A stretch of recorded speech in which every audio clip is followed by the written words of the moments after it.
히브리서 5장 말씀입니다. 히브리서 5장 7절에서 10절까지 말씀, 우리 다 같이 한 목소리로 함께 합독합니다. 히브리서 5장 7절에서 10절까지 말씀입니다. 시작. 그는 육체에 계실 때에 자기를 죽음에서 능히 구원하실 이에게 심한 통곡과 눈물로 간구와 소원을 올렸고 그의 경외하심을 인하여 들으심을 얻었느니라. 그가 아들이시라도 받으신 고난으로 순종함을 배워서 온전하게 되었은즉 자기를 순종하는 모든 자에게 영원한 구원의 근원이 되시고 하나님께 멜기세덱의 반차를 쫓은 대제사장이라 칭하심을 받았느니라. 아멘. 아멘. 우리 다 같이 말씀을 들고 함께 선포합니다. 시작. 주의 말씀은 내 발의 등이요 내 길의 빛이 되십니다. 주여 말씀하옵소서. 주의 종이 듣겠나이다. 아멘. 아멘. 오늘은 히브리서 5장 7절에서 10절 말씀으로 예수님의 기도라는 제목으로 함께 말씀을 나누기를 원합니다. 현대에 있어서 전쟁이라 함은 보통 이제 총과 포를 사용해서 육탄전을 하는 것을 많이 상상하기도 하지만 사실은 전쟁은 그렇게 일어나지 않습니다. 육군이 먼저 진입하는 것이 아니라 공중전이 먼저 일어나지요. 전투기가 들어가서 미사일로 초토화시켜 놓습니다. 그 다음에 육군이 진압해서 이제 그 땅에 깃발을 꽂고 승리를 쟁취하게 되는 것이지요. 그래서 이 공중전은 전쟁에 있어서 참 중요합니다. 때로는 전투기 공습만으로도 전쟁이 끝난 경우도 있지요. 2차 세계대전이 일어났을 때 일본은 미국의 이 하와이에 위치한 진주만을 공습합니다. 그때 당시 어떤 일이 일어났지요? 이 진주만 공습을 통해서 미국 전함 5척이 이제 가라앉게 됩니다. 그리고 항공기 200여 대, 그리고 2천여 명의 사상자를 냈습니다. 그로부터 4년 뒤에 일본은 또 어떻게 됩니까? 미국의 공습에 의해서 히로시마와 나가사키에 원자폭탄이 떨어지게 되지요. 2차례에 걸쳐서 떨어짐을 통하여서 이제 일본은 항복하게 되었고 2차 세계대전은 종식되었습니다. 그리고 우리 대한민국은 이제 독립을 쟁취하게 되었지요. 이처럼 공중전은 전쟁에 있어서 굉장히 중요합니다. 먼저 선점하는 그 사람이 이기는 것이지요. 여러분, 오늘날 이 영적인 전쟁은 어떨까요? 영적인 전쟁도 마찬가지입니다. 우리가 여러 가지 주적이 있는데 그 주적과의 싸움에서 이기려면 이 공중전 먼저 선점하는 것 너무나도 중요한 것이지요. 여러분, 우리의 주적이 무엇이지요? 우리의 주된 적, 그것은 3가지로 나타나게 됨을 보게 됩니다. 그 중에 한 가지는 이 육체의 본성입니다. 육체의 본성이 바로 우리의 주적이지요. 인류 최초로 아담이 범죄한 이후에 우리 모든 인간은 죄악된 본성을 가지고 이 땅 가운데 태어나게 되었습니다. 우리가 죄인이라고 말할 때에는 죄를 지어서 죄인이 아니라 죄인이기 때문에 죄를 짓는 것이지요. 그래서 우리 육체의 본성은 악하기 때문에 사단은 우리 육체의 본성을 자극합니다. 그래서 하나님의 자녀로서 거룩한 삶을 살아가게 하지 못하도록 방해하고, 그래서 때로는 분노하게 하고, 때로는 보복하게 하고, 때로는 음욕이나 탐욕을 품게 만들기도 합니다. 그래서 하나님과 계속해서 멀어지게 만들고 거룩과 경건을 이루지 못하도록 방해하는 것이 우리 육체의 본성이 하는 일입니다. 또 한 가지 우리의 주적이 있습니다. 그것은 세상입니다.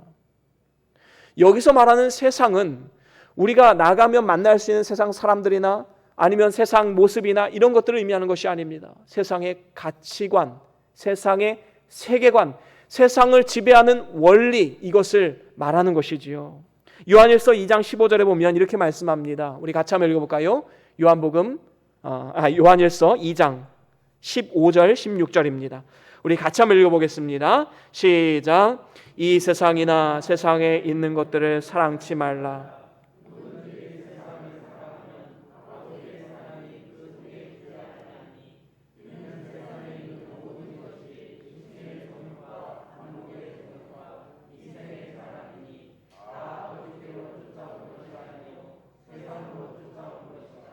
아멘. 그렇습니다. 세상을 사랑치 말라라는 것은 세상에서 사는 삶이 다 필요 없다, 부질없다 이런 의미를 말하는 것이 아니라 세상의 가치관, 세계관을 따라서는 안 된다라는 것을 말씀하고 있는 것입니다.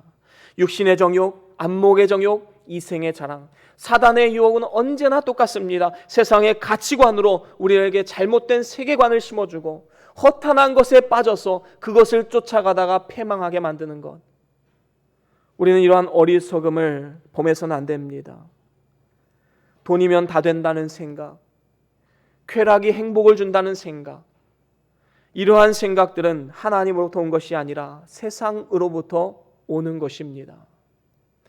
그런가 하면 마지막으로 세 번째 우리의 주적은 사단입니다. 이 세상은 사단이 지배하고 있지요. 그래서 에베소서 2장 2절에 보면 이렇게 말씀합니다. 우리 같이 한번 읽어보겠습니다. 에베소서 2장 2절 시작. 그때에 너희가 그 가운데서 행하여 이 세상 풍속을 쫓고 공중의 권세 잡은 자를 따랐으니. 아멘. 그렇습니다. 사단은 이미 공중 권세를 잡고 있습니다. 여러분, 아까 제가 말씀드린 것처럼 이 공중의 권세를 선점하고 있으니까 연약한 우리는 어떻게 되겠습니까? 100번 싸워서 100번 질 수밖에 없는 게 우리의 연약함입니다. 그래서 사단은 우리의 마음을 지배합니다. 그래서 우리를 하나님과 이간질을 시키지요. 야, 기도해도 안 돼. 너 경험을 통해서 알잖아. 하나님이 너한테 해준 게 뭐가 있어. 계속해서 사단은 우리의 마음을 충동질하고 하나님을 떠나도록 이간질하는 이러한 모습을 보게 됩니다. 결국에 하나님을 멀어지게 만드는 건 사단이 하는 일인 것이지요. 이러한 상태에서 우리의 힘으로만 싸운다? 백전백패입니다. 전쟁이 일어났는데 마치 공중전에서 이미 미사일로 폭격받아서 완전히 초토화된 우리의 상태를 여실없이 우리는 매일매일 경험하고 살아가지 않습니까? 하지만 우리에게는 기쁜 소식이 있습니다. 우리의 대장 되신 예수 그리스도를 끝까지 의지하고 신뢰하고 따라가기만 하면 결국에는 최후 승리를 쟁취하는 것은 바로 우리들이다라는 사실입니다. 우리는 약하지만 우리 주님이 강하시기에 우리가 그분께 딱 붙어 있기만 하면, 그분을 의지하기만 하면, 그리고 그분의 승리의 모범을 따라서 우리도 순종할 수만 있다면 어떠한 환경과 상황 속에서도 우리는 이겨낼 수 있는 것입니다. 그렇다면 예수님께서 가지셨던 그 승리의 원동력, 승리의 힘은 어디서 나오는 것일까요? 그것은 바로 기도의 힘입니다. 예수님은 십자가를 앞에 두고 겟세마네 동산에 올라가셔서 기도하십니다. 그곳은 예수님께서 항상 기도하셨던 곳, 습관적으로 기도하셨던 장소였지요. 낯선 곳이 아니었습니다. 그래서 대제사장들과 서기관들은 예수님이 그곳에서 기도하신다는 것을 누구보다도 잘 알고 있었습니다. 그래서 예수님을 잡으러 이 겟세마네 동산으로 오게 되었던 것이지요. 예수님 이것을 모르셨을까요? 이것을 알고 계셨음에도 불구하고 하나님의 뜻이기에 죽음의 자신을 내어주기 위해서 겟세마네 동산에 다시 한번 마지막으로 오르신 것입니다. 그것도 찬미하면서 오르셨습니다. 하나님의 뜻을 알고 계셨기 때문인 것이지요. 그리고 그곳에서 어떻게 기도하십니까? 땀방울이 핏방울이 되기까지 힘을 써서 기도하셨지요. 그렇습니다. 예수님은 겟세마네 동산에서 이미 기도로서 사단을 초토화시키셨습니다. 사단 위에서 사단을 초토화시키고 이미 공중권세를 선점하신 것이지요. 그리고 또한 십자가상에서도 승리할 수 있었습니다. 이처럼 우리 기독교인의 능력은 기도에서 나옵니다. 기도는 우리의 믿음의 핵심임을 반드시 기억해야 되는 것입니다. 그래서 만약에 우리가 기도 없이 살아간다는 것은 전혀 무장하지 않고 전쟁에 임하는 것과 똑같은 것이지요. 아주 위험한 일입니다. 그렇다면 우리도 역시 예수님처럼 승리하기 위해서 과연 예수님이 어떻게 기도하셨는가, 그 승리의 기도가 무엇인가, 우리는 그것을 한번 깊이 있게 생각해 볼 필요가 있는 것입니다. 오늘 말씀에 예수님의 기도를 통해서 승리하는 기도의 원리에 대해서 세 가지로 여러분들과 함께 나눠보길 원합니다. 그 첫 번째, 승리하는 기도의 원리. 첫 번째는 힘을 써서 우리는 간절히 기도해야 합니다. 간절히 기도하지 않는 사람이 있을까요? 여러분, 언제 간절히 기도하는 이 기도가 나옵니까? 우리는 삶 가운데 여러 가지 힘들고 어려운 일이 있을 때, 내 힘으로 해결할 수 없는 일들이 있을 때 우리는 간절히 기도하는 모습이 나오게 되는 것이지요. 그래서 때로는 고난이 우리에게 유익이다라고 말할 수 있는 것입니다. 예수님께서도 이제 십자가라는 이 대사를 앞에 두고 하나님 앞에 간절히 기도하는 모습이 나오고 있습니다. 7장 3반절에 보면 이렇게 말씀하지요. 그는 육체에 계실 때에 자기를 죽음에서 능히 구원하실 이에게 심한 통곡과 눈물로 간구와 소원을 올렸고 라고 말씀하고 있습니다. 여기서 육체로 계실 때에 라는 말은 예수님께서 우리와 똑같은 시간과 공간의 제한을 받으시고 아픔과 고통을 느끼실 수 있는 육체를 입고 이 땅에 오셨음을 말씀하는 것입니다. 또한 자기를 죽음에서 능히 구원하시리라는 것은 하나님을 가리키지요. 하나님께서 우리에게 생명을 주시기도 하시고 죽이기도 하십니다. 그래서 예수님께서는 하나님 앞에 통곡과 눈물로 기도하셨다라고 말씀하는 겁니다. 물론 예수님께서 십자가의 죽음이 두려워서 눈물을 흘리신 것은 아닙니다. 만약에 예수님이 죽음이 두려워서 눈물을 흘리셨다면 하나님의 아들의 자격이 없는 것이지요. 여러분, 믿지 않는 사람들도 자신의 신념을 따라서 자기 목숨을 내어 던지는 것 역사 속에서 얼마나 많이 있었습니까? 소크라테스도 독약을 먹고 죽었지요. 자기의 신념을 저버리지 않기 위해서 예수님을 믿지 않는 사람들도 자기 목숨을 내어 던집니다. 하물며 하나님의 아들이신 예수님께서 죽음을 두려워하셨다라는 것은 말이 되지 않는 것입니다. 오늘 본문에 예수님께서 심한 통곡과 눈물로 힘을 써서 간절히 기도하셨다라는 것은 자기 백성의 죄를 짊어지셨기 때문인 것입니다. 다시 말하면 대제사장적 기도를 지금 하고 있는 것이지요. 우리 모든 인류의 죄짐을 지고 모든 인류를 대신해서 대제사장적 기도를 하고 계신 것입니다. 여러분, 예수의 이름의 뜻이 무엇입니까? 자기 백성을 저희 죄에서 구원할 자. 그렇습니다. 계시록에는 이 구원받을 숫자가 14만 4천이라고 나오지만 이것은 물리적인 숫자를 의미하는 것은 아닙니다. 하나님이 택하신 백성의 한정수를 말하는 것이지요. 중요한 건 무엇입니까? 하나님이 선택한 백성들은 모든 인류 백성들이 아니라 선택받은 한정수가 있다라는 것입니다. 바로 그 하나님이 선택한 백성들을 위해서 예수님께서는 죄에 대한 모든 저주를 대신 감당하시고 십자가에 달려 죽으신 것입니다. 그 모든 죄짐을 한 몸에 다 짊어지시고 그 죄값을 단번에 사하시는 구원 역사를 이루시기 위해서 눈물과 통곡으로 기도하셨던 것입니다. 이처럼 자기 백성의 죄를 짊어지신 예수님께서 우리에게 이렇게 말씀하십니다. 수고하고 무거운 짐진 자들아 다 내게로 오라. 내가 너희를 쉬게 하리라. 우리는 그저 죄짐을 내려놓고 하나님 안에서 안식과 평안을 누리기만 하면 되는 것입니다. 예수님께서 대신 기도하셨고 대신 핏방울이 땀방울이 되도록 기도하셨고 땀방울이 핏방울이 되도록 기도하셨고 또한 우리의 죄짐을 짊어지기 위해서 십자가의 그 모진 고통과 고난을 다 당하셨습니다. 예수님이 이렇게 간절하게 기도하시는 동안에 제자들은 어떻게 했지요? 그저 피곤함에 쩔어서 잠에 들고 말았습니다. 기도해야 할 때 기도하지 않았던 것. 베드로는 어떻게 했습니까?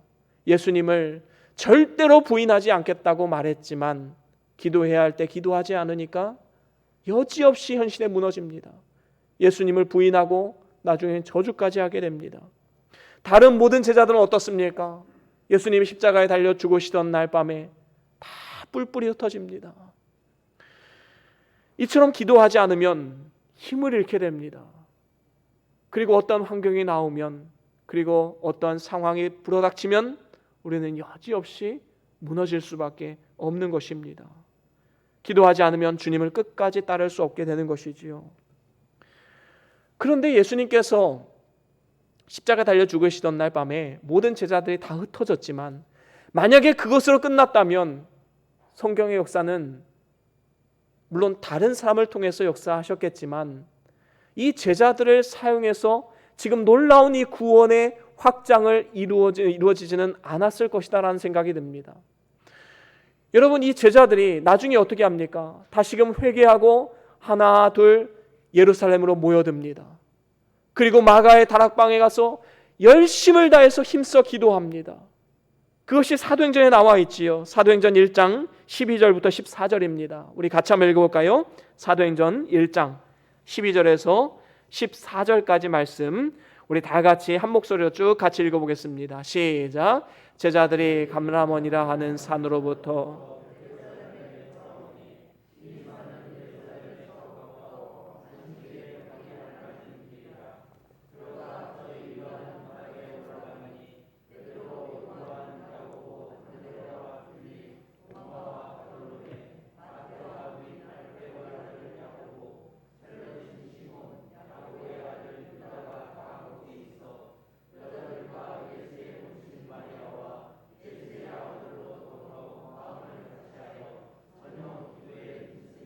아멘. 그렇습니다. 이런 뿔뿔이 흩어졌던 성도들, 특별히 제자들이 다시금 예루살렘으로 하나둘 모이기 시작합니다. 그리고 120문도가 함께 마가의 다락방에서 여기 마지막에 보면 전혀 기도에 힘쓰니라. 정말로 마음과 뜻과 정성을 다해서 하나님 앞에 부르짖으며 기도하는 모습을 우리는 보게 됩니다. 이것이 바로 초대교회에 나타난 놀라운 부흥의 역사의 효시였습니다. 기도 없이 실패했던 제자들, 기도의 능력으로 다시금 복음 전도자가 되었고 그들의 기도를 통해서 복음이 확장되어서 지금 2000년이 지난 이때 오늘날 우리에게까지 이 복음이 찾아오게 된 것입니다. 그들의 기도의 능력으로 나보다 더 큰 일을 너희가 할 것이다 라는 이 예수님의 말씀이 성취되게 된 것이지요. 정말로 복음의 확장을 위해서 큰 일을 행할 수 있도록 그들을 사용하신 것입니다. 이처럼 거센 핍박과 고난 속에서도 끝까지 믿음을 지키며 복음을 위해서 살아갈 수 있었던 것, 바로 그것은 기도의 힘에서 나오는 것입니다. 예레미야 33장 3절 말씀, 우리가 잘 아는 말씀이지요. 같이 한번 읽어보겠습니다. 시작. 너는 내게 부르짖으라. 내가 내게 응답하겠고 내가 알지 못하는 크고 비밀한 일을 내게 보이리라. 아멘. 그렇습니다. 하나님 앞에 간절히 부르짖을 때 하나님은 응답하시고 우리에게 크고 비밀한 놀라운 일을 행하시는 분임을 우리는 믿음으로 나아가야 되는 것입니다. 그렇습니다. 우리는 십자가 밑에 나와 예수님처럼 힘을 써서 간절히 기도해야 합니다. 그렇게 할 때에 우리의 앞길에 십자가와 같은 고난이 찾아온다 할지라도 예수님의 능력을 힘입어서 승리하는 삶을 살아갈 수 있게 되는 것입니다. 그리고 하나님의 놀라운 계획과 섭리 가운데 하나님의 뜻을 이루는 도구로 쓰임받게 되는 것이지요. 그런가 하면 승리의 기도의 원리 두 번째로는 경외함으로 기도해야 되는 것입니다. 오늘 본문 말씀 7절 하반절에 보면 간구와 소원을 올렸고 그의 경외하심을 인하여 들으심을 얻었느니라 말씀하고 있습니다. 여기서 간구와 소원의 구체적인 내용은 예수님께서 이 겟세마네 동산에서 하셨던 기도의 내용에 잘 담겨져 있지요. 우리 같이 한번 읽어볼까요? 마태복음 26장 39절입니다. 함께 읽어보겠습니다. 시작. 조금 나아가서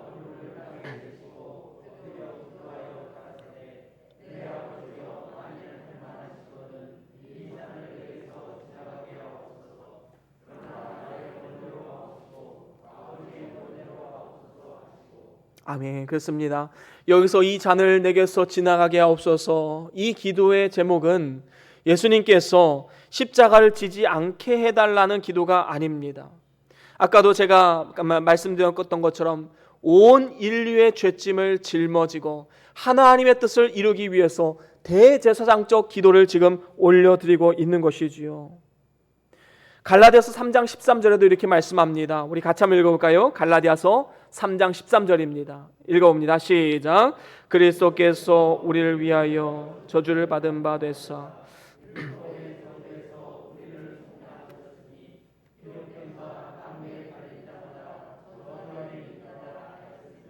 아멘. 그렇습니다. 여러분, 십자가가 하나님의 뜻임을 가장 잘 알고 계신 분이 누구일까요? 바로 우리 예수님이십니다. 그 예수님께서 지금 대제사장적으로 온 인류의 죄악을 다 짊어지고 하나님으로부터 쏟아내려져 오는 이 죄에 대한 진노를 다 감내하고 계시는 것입니다. 다시 말하면 우리가 받아야 할 모든 고통과 쓰라림, 죄에 대한 저주를 몸소 당하시는 것이지요. 이것이 가능할 수 있었던 이유는 예수님께서 하나님을 경외하는 마음이 있었기 때문인 것입니다. 경외란 무엇입니까? 하나님을 존경하고 두려워하는 마음을 말합니다.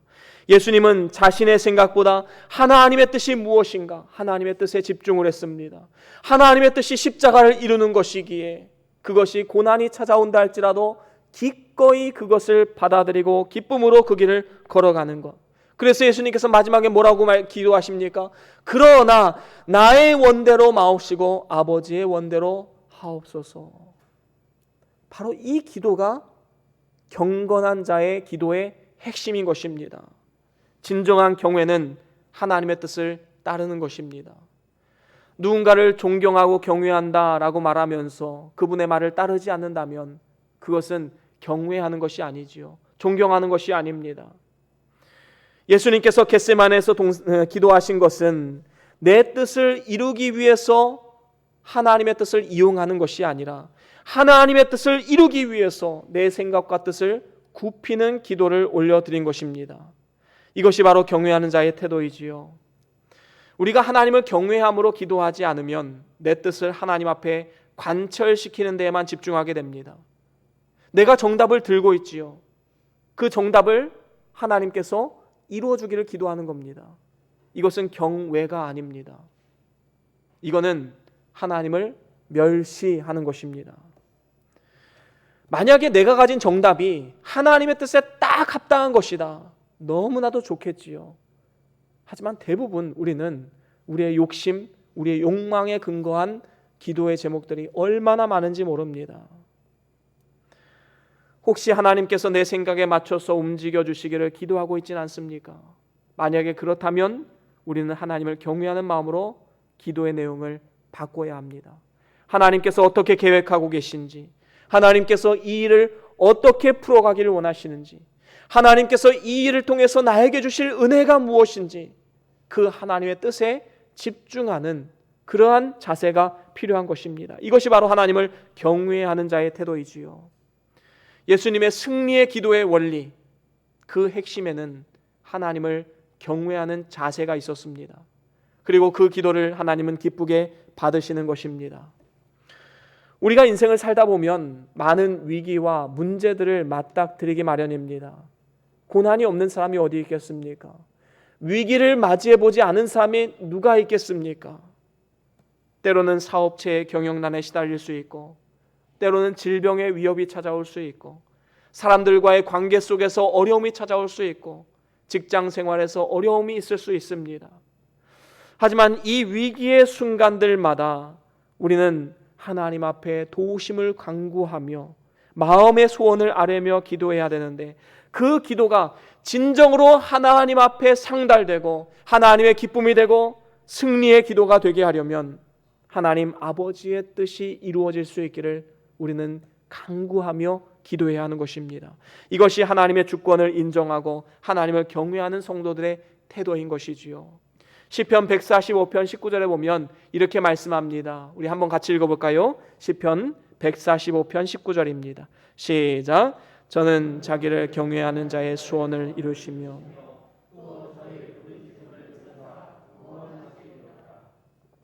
아멘. 그렇습니다. 하나님은 그의 경외하시는 성도들의 소원을 이루어 주신다 말씀합니다. 여러분, 정직하게 우리의 삶을 한번 돌아봅시다. 정말로 하나님을 경외하는 마음으로 하나님 앞에 간구하고 있습니까? 아니면 내 뜻을 관철시키기 위해서 하나님께 간구하고 있습니까? 하나님께서는 자녀된 우리들에게 복을 주시지 않는다는 믿음과 신뢰가 있어야지만 우리는 하나님을 경외하는 마음으로 간구할 수 있는 것입니다. 이렇게 하나님을 경외함으로 기도하는 사람은 절대로 낙심하지 않습니다. 또 다른 하나님의 계획하심이 있을 수 있기 때문인 것이지요. 설령 그리 아니하실지라도 하나님의 뜻과 계획하심은 언제나 선하다는 사실을 알고 있기에 우리는 기쁨과 감사함으로 그 결과를 받아들일 수 있는 것입니다. 우리가 얼마나 많은 경우 하나님께 축복의 기회이고 또 축복을 받아야 할 통로인 이 기도가 오히려 저주가 되는 경우가 많이 있습니까? 때로는 우리가 하나님 앞에 간절히 기도했는데 하나님이 그 기도를 응답하여 주지 않을 때, 그래서 하나님을 떠나고 완전히 교회를 떠나는 사람들도 종종, 아주 드물지만 종종 보게 됩니다. 하나님 이렇게 기도했는데 하나님 어떻게 외면할 수 있습니까? 하나님 역사하지 않으신다, 하나님 일하지 않으신다, 더 나아가서 하나님은 없다라고까지 말하고 하나님을 떠나는 경우도 있습니다. 내가 열심히 기도해봤는데 그거 안 돼, 기도할 필요 없어. 신뢰가 무너지면 그 어떠한 일도 이루어질 수가 없는 것입니다. 믿음으로 살아갈 수 없게 되는 것이지요. 여러분, 아주 어린아이는요, 부모에 대한 신뢰가 있습니다. 부모님이 얘들아 어디 가자 그러면 아이들은 따라 나섭니다. 아이들은 물어볼 수 있겠죠. 아빠 엄마 어디 가요? 그래 갈 데가 있어. 결국엔 병원을 데려갑니다. 이만한 주사바늘 가지고 아이의 팔을 찔러서 예방접종을 맞아요. 아이는요 그 자리에서 막 울고불고 난리 납니다. 막 원망스러운 눈으로 막 아빠 엄마를 째려봅니다. 근데 놀라운 것은요, 그건 잠깐이에요. 얘야 아빠 품에 안겨. 아이는 손을 벌리고 다시 찾아옵니다. 여러분, 이게 신뢰예요. 설령 나에게 주사바늘을 주시는 아버지이지만 그래도 아빠 엄마는 신뢰할 만한 분이시오. 내가 안기면 위로해 주시고 나를 토닥여 주시고 안아주시는 분이시오. 이게 신뢰이지요. 아이들이 조금 크면 어떻게 됩니까? 청소년기가 되면 부모님 잘 따라다니지 않아요. 어디 좀 가자 그러면 내가 왜 가야 되는데요? 여러분, 이게 청소년기의 아이들이지요. 이제 조금 생각이 커졌다고, 이제 조금 컸다고 부모님을 대적하고 내 생각에 맞지 않는다고 따지고, 여러분 이게 얼마나 어리석은 일입니까? 여러분, 신뢰라는 것이 바로 이런 것입니다. 정말로 하나님을 신뢰하십니까?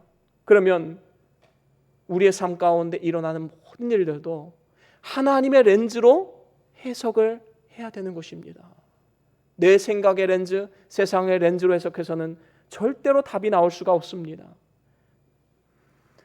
저와 여러분들이 예수님과 같이 하나님을 향한 전적인 신뢰, 이를 바탕으로 하는 하나님을 경외함으로 기도함을 통하여서 날마다 승리의 기도, 하나님의 뜻을 이루는 기도를 올려드림을 통하여서 하나님의 마음을 시원케 해드리는 그러한 축복의 삶을 살아갈 수 있기를 주의 이름으로 간절히 축원합니다. 그런가 하면 세 번째, 마지막으로 순종을 위해서 우리는 기도해야 합니다.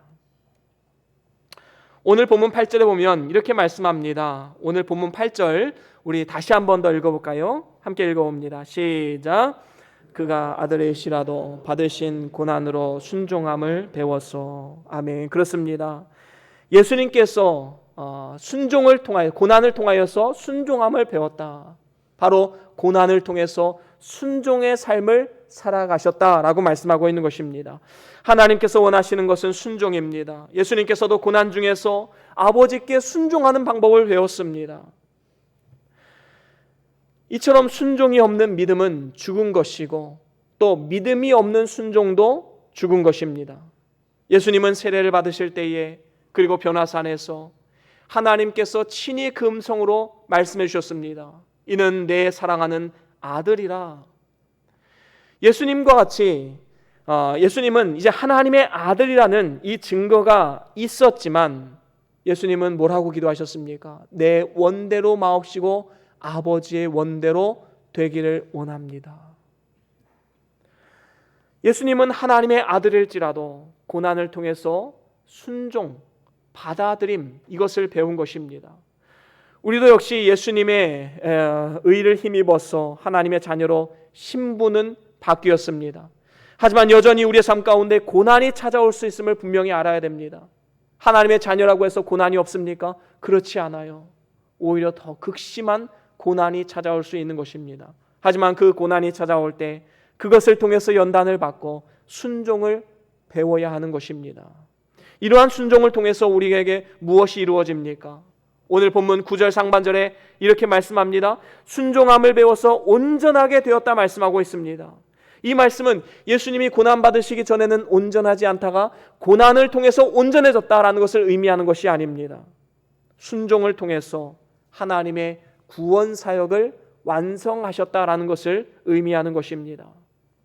이러한 순종의 삶을 통해서 예수님께서는 9절 하반절에 나오듯이 영원한 구원의 근원이 되셨고 10절에 보면 멜기세덱의 반차를 좇은 대제사장이라 칭하심을 받았다. 이러한 놀라운 은혜와 축복을 누릴 수 있게 되었던 것입니다.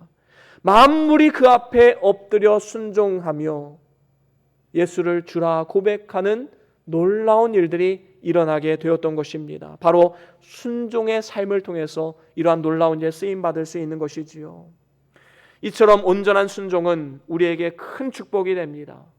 그래서 우리도 역시 왕같은 제사장으로서 심겨진 그곳에서 작은 예수가 되어서 나 한 사람의 온전한 순종을 통하여서 그 땅을 변화시키는 일에 우리는 아름답게 쓰임받아야 하는 것입니다.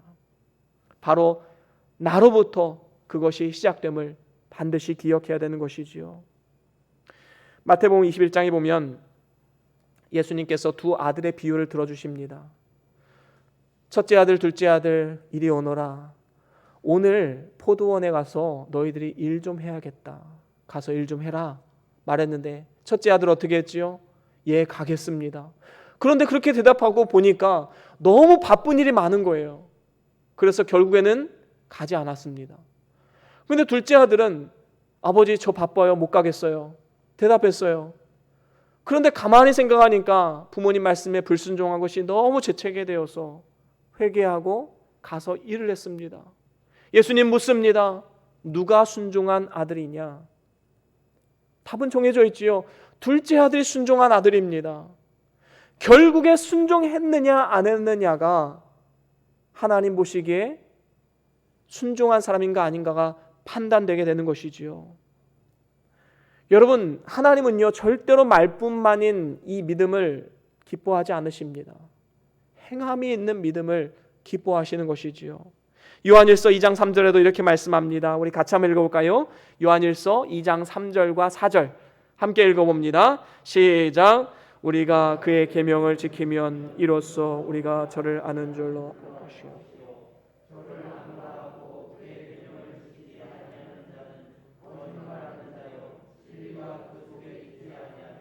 아멘. 그렇습니다.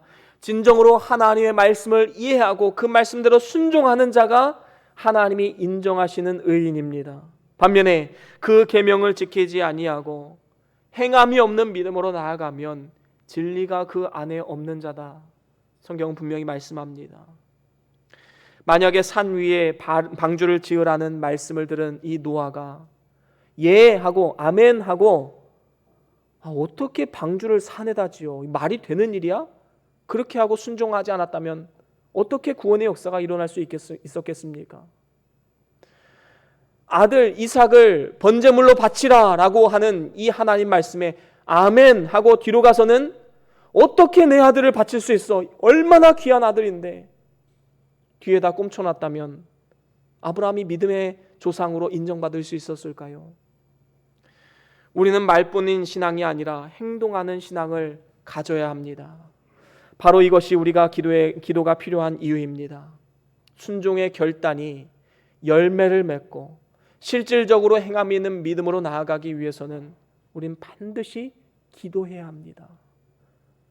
우리가 말씀을 들으면 결단하는 기도를 잠깐 하지요. 여러분 그 시간을 허투루 보내지 마십시오. 뭔가 하나님의 음성이 들려지고 내가 한번 이렇게 해봐야겠다라는 생각이 든다면 이 일을 이룰 수 있도록 나에게 힘과 용기를 주십시오. 내 힘으로 내 능력으로는 할 수 없습니다. 내 힘으로 그 사람을 용서할 수 없습니다. 하나님, 하지만 하나님께서 사랑하라고 명하시고 용서하라 명하시기에 내가 한번 해보겠습니다. 하나님, 힘과 용기를 주십시오. 우리는 기도해야 되지 않겠습니까? 때로는 우리가 말씀을 보고 들을 때에 이것은 내 생각으로는 절대로 이해할 수 없는 명령이야. 나는 절대로 이것만큼은 순종할 수 없어. 혹시 그런 거 있습니까? 내 생각으로 인해서 순종하지 못하는 경우가 얼마나 많이 있습니까? 목사님은 내 사정, 내 형편 몰라서 그래. 어떻게 내가 그 사람을 용서하라고 말하는 거야? 어떻게 내가 그 사람을 사랑하라고 품으라고 말하는 거야? 이건 도저히 용납할 수 없지. 목사님도 그런 일 당하면 절대로 그런 말 못할 걸. 여러분, 이것은 진정한 순종이 아닙니다. 하나님 말씀이라면 끝까지 용서하고 사랑할 수 있는 그러한 삶의 자세가 필요한 것이지요. 하나님, 제가 정말로 하나님 말씀에 순종하는 자가 되게 해주십시오.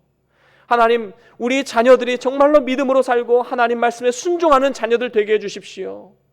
우리는 이를 위해서 끝까지 기도하면서 나아가야 되는 것입니다. 그래야지만 우리가 승리를 쟁취할 수 있는 것입니다. 이제 말씀을 마무리합니다. 기도는 하나님께서 우리를 아주 괴롭게 하기 위해서 주신 것이 아닙니다. 여러분, 새벽 기도 나오면 괴로우십니까? 물론 일찍 일어나는 것이 참 힘든 것은 사실입니다. 때로는 괴롭기도 합니다.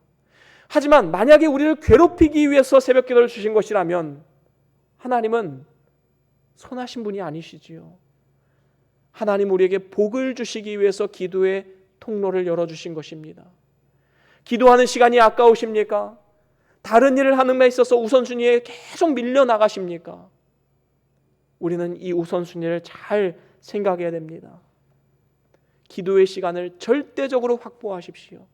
그것이 가정에서 예배를 드리든 기도를 하든 직장에서 출근해서 첫 시간을 하나님 앞에 드리든 일어나서 간단하게 집에서 드리든 우리의 기도는 장소와 시간을 불문하고 반드시 하나님 앞에 드려져야 할 시간을 확보해야 된다라는 것입니다. 우리가 기도하면 하나님께서 그의 능력과 권세로서 이미 사단을 폭격하고 이제 초토화시킨 것과 똑같습니다. 이제 우리는 믿음으로 담대하게 나아가서 승리를 쟁취하기만 하면 되는 것이지요. 기도를 통하여서 하나님의 뜻을 이루어지고 또 신앙 인격이 성숙해지고 사단과 육체의 본성과 세상을 이기는 힘과 능력을 공급받게 되는 것입니다. 이러한 승리의 기도를 위해서 우리는 예수님의 기도를 본받아야 합니다. 세 가지로 말씀을 나누었지요. 첫 번째는 힘을 써서 간절히 기도하십시오. 마음과 정성을 다해서 간절한 간구를 한번 올려드려 보십시오. 경외함으로 기도하십시오. 하나님을 신뢰하십시오. 하나님을 존경하고 하나님을 두려워하는 마음으로 하나님 앞에 기도하십시오. 세 번째로는 순종을 위해서 기도해야 됩니다. 마음의 결단이 생기면 이 결단을 순종하는 사람이 되게 해주십시오. 그러한 가정 되게 해주십시오. 우리는 반드시 기도해야 되는 것입니다. 저와 여러분들이 이 사실을 꼭 기억하시고 우리에게 당면한 여러 가지 문제, 위기들 가운데 이 영적 전쟁 속에서 기도를 통해서 해답을 얻고 승리해서 하나님의 놀라운 계획과 섭리 안에서 그의 뜻을 이루어가는 믿음의 삶과 가정과 우리 변동교회가 될 수 있기를 주의 이름으로 간절히 축원합니다. 우리 다 같이 오늘 받은 말씀 기억하시면서 잠깐 동안 기도하겠습니다. 하나님 우리에게 무엇을 말씀하십니까? 어떠한 결단을 요구하고 계십니까? 하나님의 음성입니다. 그 말씀 붙잡고 내가 순종하는 자가 되게 해주십시오. 우리 함께 잠깐 동안 기도하겠습니다.